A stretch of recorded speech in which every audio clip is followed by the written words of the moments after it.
So now we understand that the Qatari sheikh looking to buy Manchester United has submitted a last-ditch offer to seize control of the football club. Bidders were invited to submit their final offers to the New York bankers overseeing the sale last month.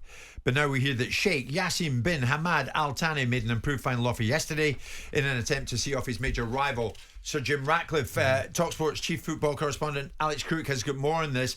Alex, is this coming to some kind of logical conclusion? Are we going to know who's got it sometime soon?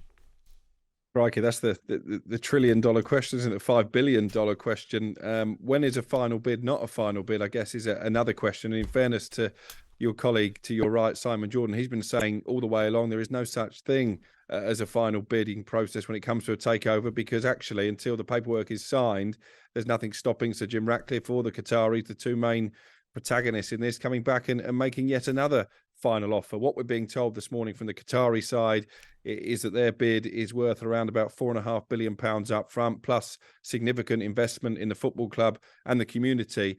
I think we can almost dismiss the latter part of that, because that's of no interest to the Glazers. All they care about at this stage is how much they're going to get for their share in the football club. And I think when you break it down, the offer that Sir Jim Ratcliffe has made for a lesser stake still works out as more pounds per percentage than what the Qataris are willing to pay. So at the moment, I don't think too much has changed, unless Simon has a counter argument. I think Sir Jim Ratcliffe's offer is probably still more attractive to the Glazers, particularly Joel and Avram, because it keeps them in situ in some capacity.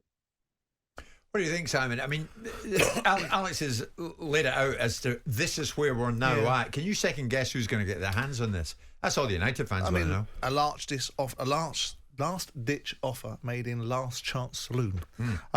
Look, I mean, there was, angst at the Radcliffe bid last week, because it enabled the Glazers to still hold on to 20% with a put and call option, which means the Glazers can sell the 20% shares to Radcliffe for the price that they determine, which will be a higher price and a lower price, because it's guaranteed. And the call option is for for Radcliffe to have 2 years, or however long the call option is for, to buy the rest of the shares. But the United fans are up in arms about it, because they don't really understand what a put call option is.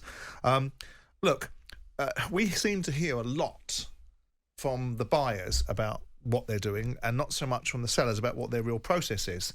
Because the process of selling a business is you create as much competitive tension as you possibly can in order to get people to the finishing line with the biggest number attached to it. That's the job of the Rain Group.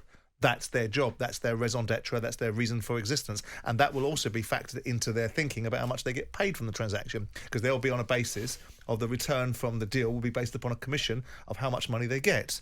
So this process is being flowed through a lot from the buyer's point of view, and not so much from the selling structure. We hear about deadlines and we hear about times for final bids, but we don't hear that much more than that, besides buyers coming in and saying, I'm going to do this and I'm going to do that. I think that there's still a long way to go between the Glazers selling this football club and people being able to buy it. I still think there's a lot of toing and froing about structuring and mechanics and who's going to fund certain things and how it's going to be funded. And if anybody actually believes that what the United fans or the activist side of the United fan base are going to have any influence over that, then they're away with themselves. The more it drags on, am I right to assume that it's not going to get sold? Look, it's in play, and it will get sold precisely and concisely how the Glazers want to sell it. And that's the end of the discussion.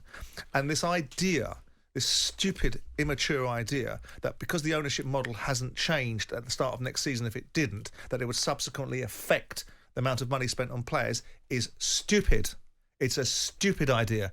Manchester United are a going concern. They need to compete. So they will spend whatever they're going to spend, and whatever they spend in money will be replaced by players. So they give you £200 million for a player, they give it back with an asset that's worth £200 million. So this notion that somehow Ten Hag's going to be affected, Man United are going to be all over the place, this deal needs to be done. This is a £5 or £6 billion takeover that has a large degree of complexity attached to it, and it will take whatever time it takes, and the Glazers will do it precisely when they want to do it, how they want. If they want to carry 20% for a couple of years because they want the dividends and they want the extra opportunity as a result of it, and the share price may fluctuate and the buyer may get the benefit of that share price, or the seller or the funding operation that goes into fund Jim Radcliffe's 20% call option are all being positioned. This is a bloody complex deal. Alex, I'm coming back to you. But Thanks for the short version, sorry. Simon, does it get done? Any help I can be? Does it get done before the start of next season? Look, people were asking about whether it got done by March. Right? It didn't get done by March. It'll get. I know this is not much of an answer. It'll get done when it gets done. Yeah. But it does not stop Man United from going forward, investing in their stadium, investing in the training ground. That's all cobblers.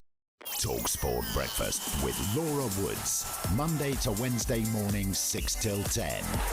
On AM, on DAB, via the talkSPORT app and on your smart speaker.